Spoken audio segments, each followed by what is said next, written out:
చేశారో ఏం ఫలం అని చెప్పారు. నాలుగోది వ్రతం సంకల్పం చేసుకొని చేయకపోతే ఏ కష్టాలు నష్టాలు అవుతాయి అని చెప్పారు. 5వ అధ్యాయంలో ప్రసాద మహిమ గురించి చెప్తారు. అంగధ్వజ అనే ఒక రాజు ఉండేవాడు. ప్రజాపాలన అంతా చేసేవాడు. దానాలు ధర్మాలు అన్నీ చేసేవాడు. వాడికి ఒక హవ్యాసము క్రూర జంతువుల్ని వేటాడేది. ఒకరోజు అడవికి వెళ్ళాడు.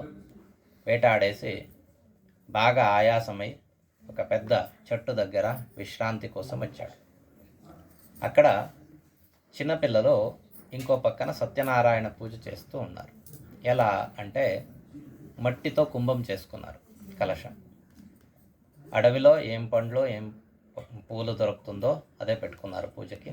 పేద పిల్లలు ఒక్కొక్కరు ఒక్కొక్క ద్రవ్యాలని తీసుకొని వచ్చి పంచామృతము ప్రసాదము అన్నీ చేసుకొని పూజ చేస్తూ ఉన్నారు. అక్కడ రాజు ఆ పిల్లల్ని చూశాడు.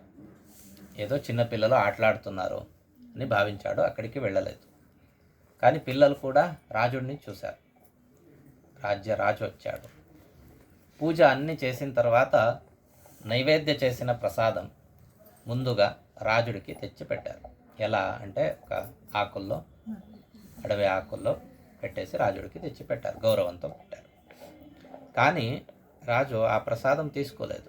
ఎందుకంటే నేనైతే బంగార పాత్రలో భోజనం చేస్తాను, వీళ్ళిలా అడవిలో పూజ చేసి అడవి పూలు పండ్లు పెట్టుకొని పూజ చేసి ప్రసాదం ఆకులో ఇస్తున్నారు.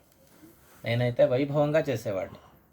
స్వర్ణ మంటపం, స్వర్ణ కలశం, 10-15 మంది బ్రాహ్మణులు వేదఘోషానికి, అన్ని ప్రజలందరికీ భూరీ భోజనం, ప్రసాదం ఎంత తింటారో అంత ప్రసాదం, అలా చేసేవాడిని. కానీ వీళ్ళిడా అడవిలో చేస్తున్నారు పూజ.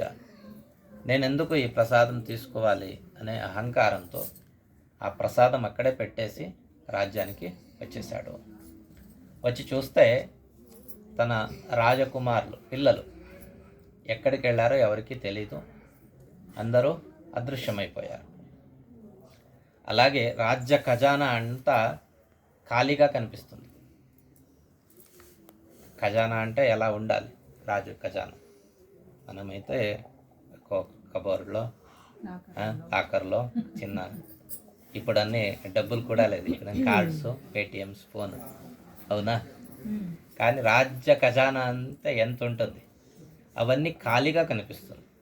ఏమీ లేదు అక్కడ. బాగా దుఃఖం వేసి కూర్చున్నాడు రాజు. ఒక మంత్రి వచ్చి చెప్తున్నాడు, స్వామి మీరు ఈరోజు ఒక తప్పు చేశారు. సత్యనారాయణ ప్రసాదం తీసుకోకుండా వచ్చేశారు.